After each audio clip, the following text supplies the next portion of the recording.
how did you find out the door was deaf? Well, Richard wanted me to tell how we found out that Dorothy was deaf. When Fred was little and he started walking, he would pull up to a lamp wire that was sticking out of the socket, and he'd put his hand on it, and then he'd cower, expecting me to yell at him, and because he knew he wasn't supposed to do that. Well, one day I was sitting in the living room, and Mom was in the kitchen, and Dorothy pulled up to a lamp wire, and she put her hand on it. Instead of cowering, she turned around and gave me a big grin. And I thought, well, that's pretty funny, and then she did it again. So I asked Mom to come into the living room, and I said, "Watch what Dorothy's doing." And she started to cry, and I said, "What's wrong?" She said that when she had awakened from her nap, and I think it was that afternoon, she went into the bedroom and she said hello to Dorothy, and there was no response, so she got behind her head and clapped her hands, and she didn't even blink her eyes.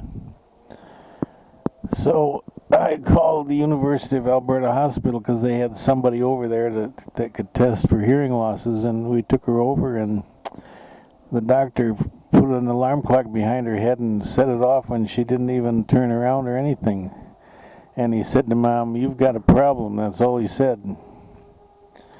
So I went to the Alberta School for the Deaf, and I said, "I don't know what to do." And they said, "We won't take children here until they're 7 years old." I said, "Well, that's ridiculous." And then the guy gave me a clue. He said, "Contact the John Tracy Clinic in Hollywood."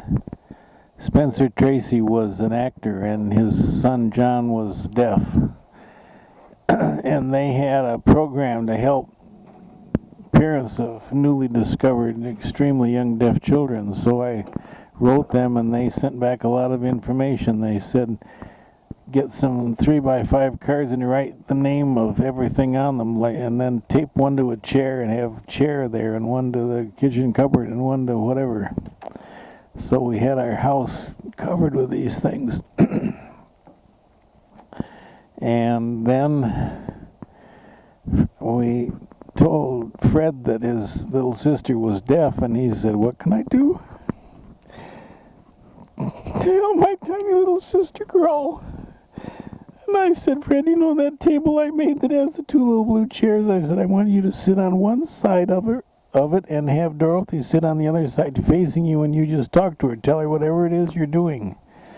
You're drawing a picture and making the sky blue. Tell her that's what you're doing. And if it's a tree, you're making the leaves green and the trunk brown, and so on."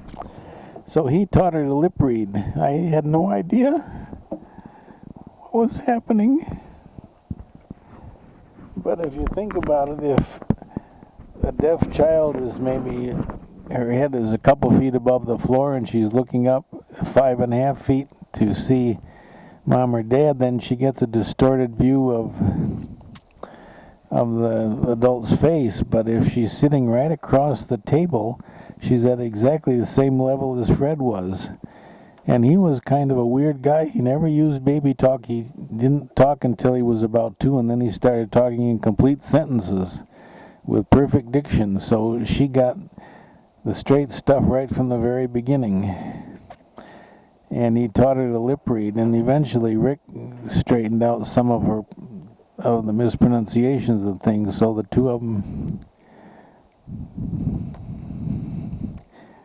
really made a huge difference.